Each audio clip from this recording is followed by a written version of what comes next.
구독과 좋아요, 그리고 알림 설정까지 해주시면 저에게 큰 힘이 됩니다. 1부. 은희의 명절은 늘 똑같았다. 아직 해도 뜨지 않은 새벽 4시, 알람보다 먼저 눈을 뜨고 부엌으로 향했다. 거실엔 전날부터 쌓아둔 채소와 고기, 생선이 산더미처럼 놓여 있었다. 은희는 머리를 질끈 묶고 칼을 들었다. 한숨을 돌릴 새도 없이 손은 분주히 움직였다. 도라지는 더 얇게 썰어. 그렇게 하면 씹을 맛이 없어. 뒤에서 날카로운 목소리가 들려왔다. 남편 민수였다. 팔짱을 낀 채 지적만 할 뿐 손 하나 까딱하지 않았다. 알았어. 은희는 대답했지만 목소리는 기어 들어갔다. 칼질하는 손은 점점 떨렸고 마음속에 쌓여있던 억울함이 끌어올랐다. 하지만 그녀는 늘 그랬듯 삼켰다. 명절이 가까워지면 은희의 집은 마치 종친의 사무실처럼 변했다. 친척들의 전화가 끊이지 않았고 민수는 늘 큰 소리로 말했다. 걱정 마십시오. 우리 집 은희가 다 준비합니다. 그 말 한마디에 은희는 하루 종일 시장을 돌며 생선을 사고 밤을 새워 전을 부쳐야 했다. 아이들 학비도 빠듯한 형편이었는데 민수는 체면을 내세워 친척들에게 거액을 쓰기도 했다. 은희는 통장을 열어볼 때마다 가슴이 내려앉았다. 그럼에도 불구하고 가장 견디기 힘든 건 민수의 무시였다. 손에 멍이 들어도 팔이 화상으로 붉게 부풀어도 그는 비웃었다. 호들갑 좀 떨지 마.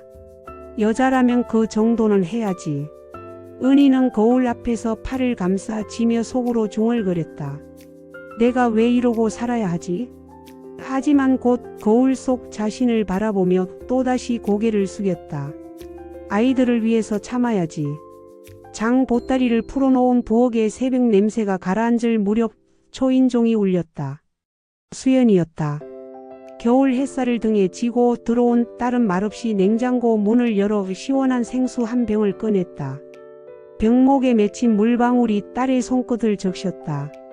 엄마 팔 좀 보여줘. 별거 아니야. 전 부치다가 튄 거지. 전 기름이 이렇게 길게 자국을 남겨. 이건 누군가 밀어붙인 거야. 은희는 반사적으로 소매를 내렸다. 수연의 눈빛은 더 깊어졌다. 딸은 가방에서 작은 상자를 꺼내 주방 조리대 위에 올려놓았다. 휴대폰 삼각대, 보조 배터리, 그리고 녹음 버튼이 큼지막한 작은 장치들이었다. 이걸로 오늘부터 기록해요. 엄마가 불안하면 버튼만 누르세요. 자동 백업돼요. 이런 걸 왜? 혹시 몰라서. 혹시라는 단어는 늘 우리 편이 아니었잖아.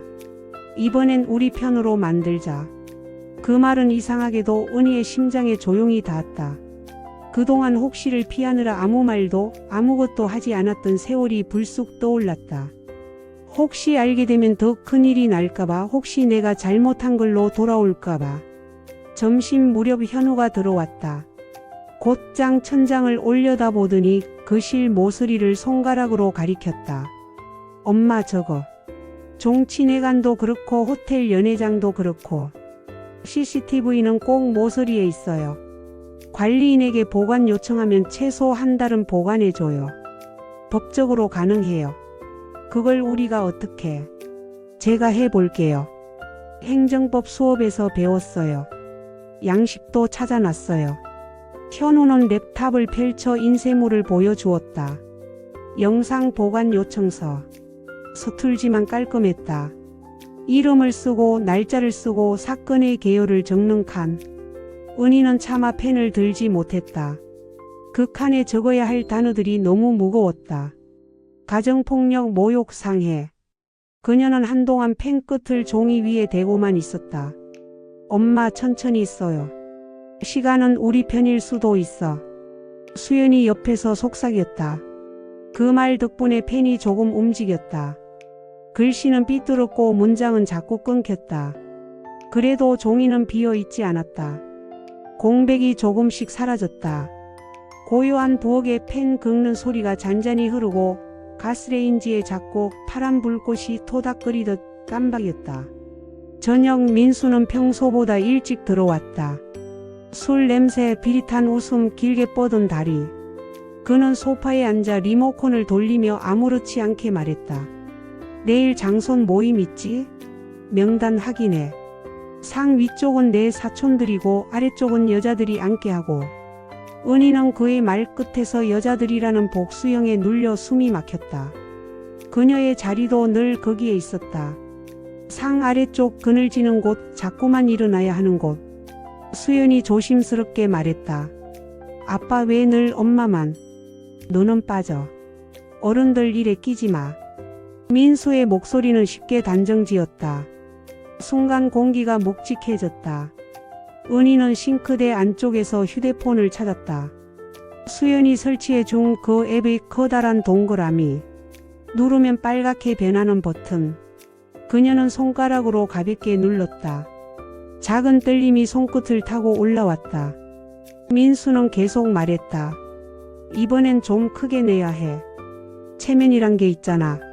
다들 보는 데서. 그 돈이면 은희의 목소리가 나왔다. 자신도 모르게. 뭐?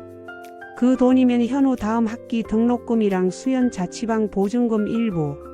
민수는 피식 웃었다. 다들 우리 집 보고 산다. 그런 사소한 것보다 체면이 먼저야. 사소한 것. 아이들의 등록금과 집세가 사소한 것. 은희는 그 단어가 넘어가며 목 안쪽을 핥히고 지나가는 걸 느꼈다. 뭔가가 안쪽에서 천천히 금이 가는 소리. 보이지 않지만 확실한 금. 그날 밤 수연은 엄마 방에서 같이 잤다. 불을 끄고 난 뒤에도 둘은 오래 이야기했다. 수연은 어린 시절을 더듬었다. 명절이면 한복을 입고 주방문 밖에서 엄마를 부르다가 할머니의 눈치를 보던 밤들. 현우는 조용히 문틈을 열고 초콜릿 2개를 건넸다. 엄마 잠깐 달아나요. 달달한 걸로. 작은 달콤함이 목 넘김의 아픔을 덮었다.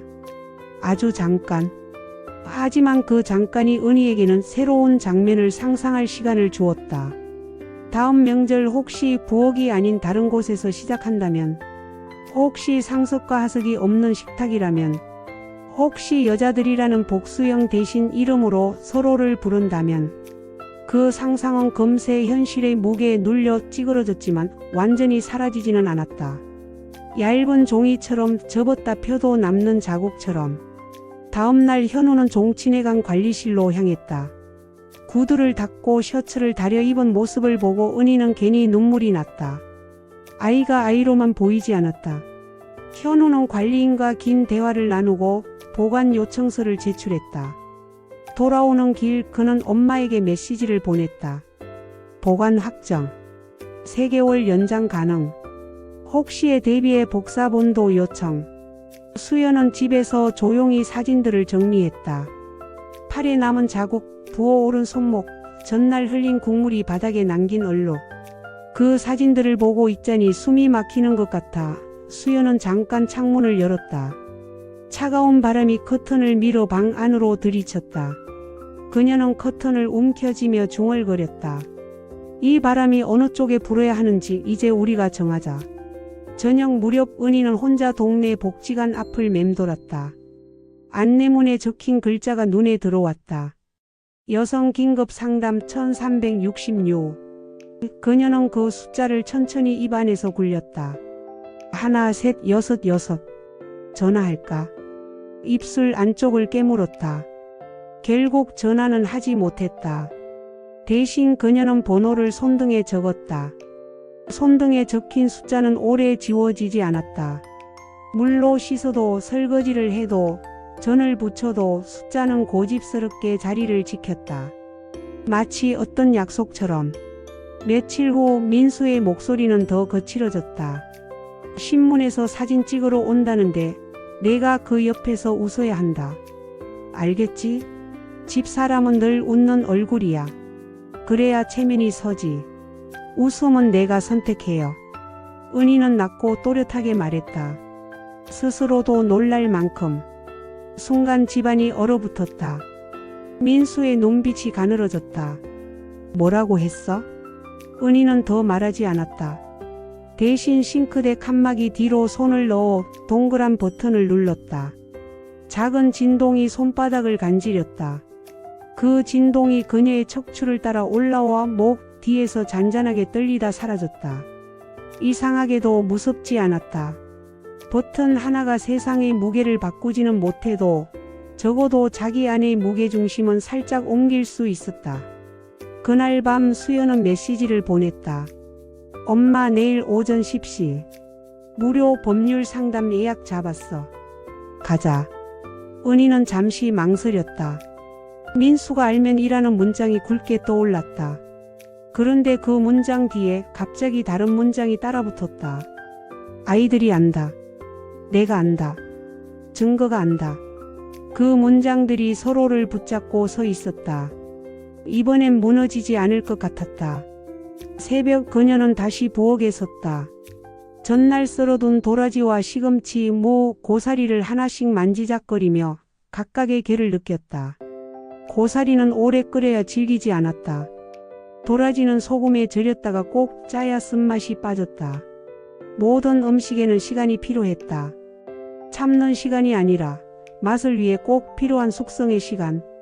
은희는 처음으로 그 시간을 자기에게도 허락해 보기로 했다. 프라이팬에 기름이 데워졌다. 또렷한 소리가 치익 하고 올라왔다. 불을 줄이고 은희는 숨을 크게 들이마셨다. 그리고 마음속에서 아주 조용히 말했다. 내가 선택한다. 바로 그때 휴대폰 화면이 환하게 켜졌다. 수연이었다. 엄마 오늘 우리가 옆에 있어. 짧은 문장이었다. 그러나 그 문장은 방 안의 공기를 바꿨다. 얇게 깔린 두려움 위로 아주 얇지만 끈끈한 필름이 한 겹 덮이는 기분. 끊어지지 않는 필름. 은희는 불을 끄고 손등에 적힌 4자리 숫자를 다시 쳐다봤다. 물과 기름 속에서도 지워지지 않은 숫자. 그녀는 알았다. 언젠가 이 숫자를 누를 것이다. 그리고 그 언젠가는 오늘보다 멀지 않을 것이다. 문이 열리고 민수의 구두굽 소리가 현관에 박혔다. 낮게 깔린 그 소리가 마치 드럼처럼 집안의 공명을 흔들었다. 은희는 고개를 들었다. 오늘도 어제처럼. 그러나 오늘은 어제와 같지 않았다. 식탁 위 싱크대 뒤, 천장 모서리, 그리고 자신의 손등. 집안 곳곳에 작은 증거와 작은 결심들이 자리 잡고 있었다. 민수가 소파에 앉으며 말했다. 내일 깔끔하게 해. 은희는 고개를 끄덕이지 않았다. 대신 아주 천천히 식탁의 의자를 당겨 앉았다. 눈을 들어 민수의 눈을 똑바로 보았다. 그녀의 목소리는 낮지만 단단했다. 깔끔하게 하자. 제대로. 말끝이 또렷이 떨어졌다. 그리고 집안 어딘가에서 아주 미세한 클릭 소리가 났다. 녹음이 시작되는 소리였다. 이번엔 그 소리에 은희가 먼저 미소 지었다. 추석 당일 회관 주방은 이미 열기로 가득했다. 큰 고모, 작은 고모, 사촌 올케들이 분주히 오가며 목소리를 높였다. 은희는 묵묵히 칼을 들었다. 칼날에 비친 얼굴은 지쳐 있었지만 손끝은 익숙했다. 수십 년간 반복해 온 일이었다. 은희야, 도라지 다시 썰어. 너무 두껍다. 금자의 목소리가 등 뒤에서 날아왔다. 은희는 고개를 끄덕이며 다시 도마에 칼을 댔다. 날카로운 소리와 함께 마음속 무언가도 조금씩 갈라졌다. 오전 10시 민수가 도착했다. 넥타이를 메고 들어온 그의 모습은 누가 봐도 집안 대표 사이였다. 그는 큰 소리로 인사하며 회관 안을 휘둘렀다. 형님들 아직 안 오셨습니까? 사람들의 시선이 그에게 쏠렸다. 은희는 손에 힘을 주며 나무를 묻혔다. 점심이 시작되자 남자들은 상석에 여자들은 아래쪽에 앉았다. 은희는 쉴 새 없이 국을 나르고 밥을 채웠다. 땀이 등 줄기를 타고 흘러내렸다. 은희야, 미역국 더 줘. 김치 모자라. 손길은 계속 이어졌다. 은희는 숨 한 번 고를 틈도 없었다. 그때였다. 뜨거운 미역국 냄비를 들고 상을 돌던 은희의 발이 무언가에 걸렸다. 균형이 무너지고 국물이 일부 흘렀다.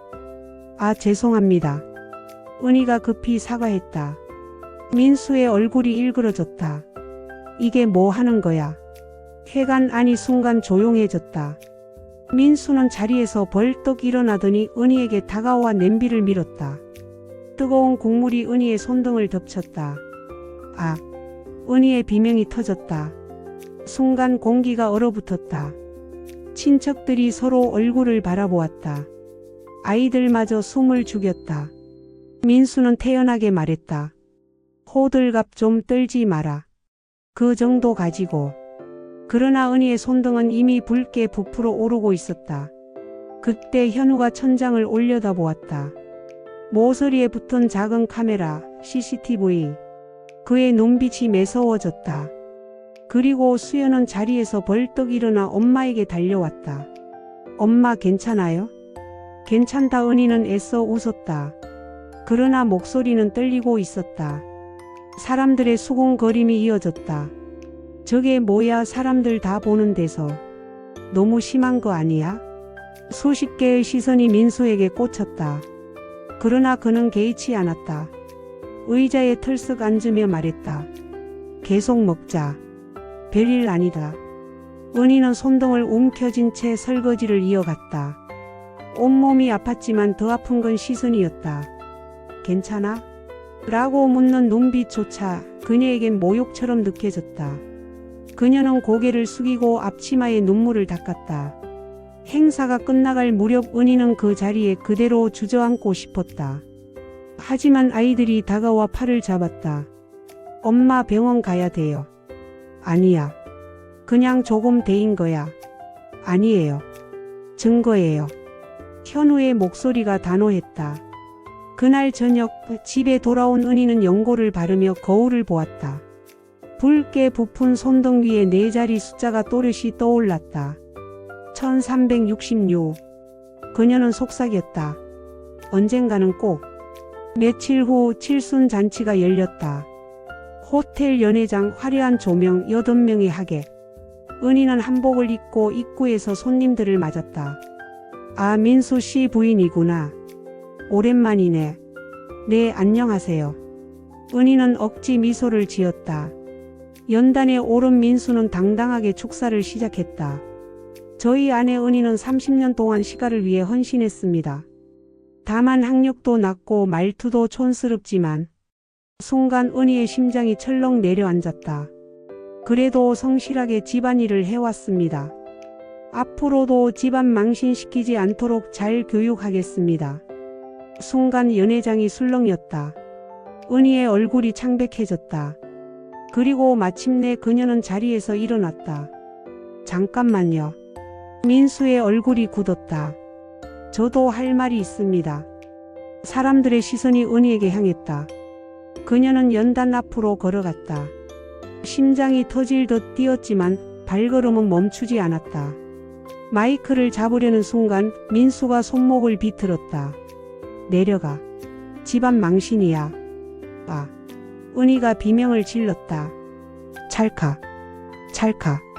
순간 수십 개의 카메라 셔터 소리가 연회장을 메웠다. 어머, 저거 봐.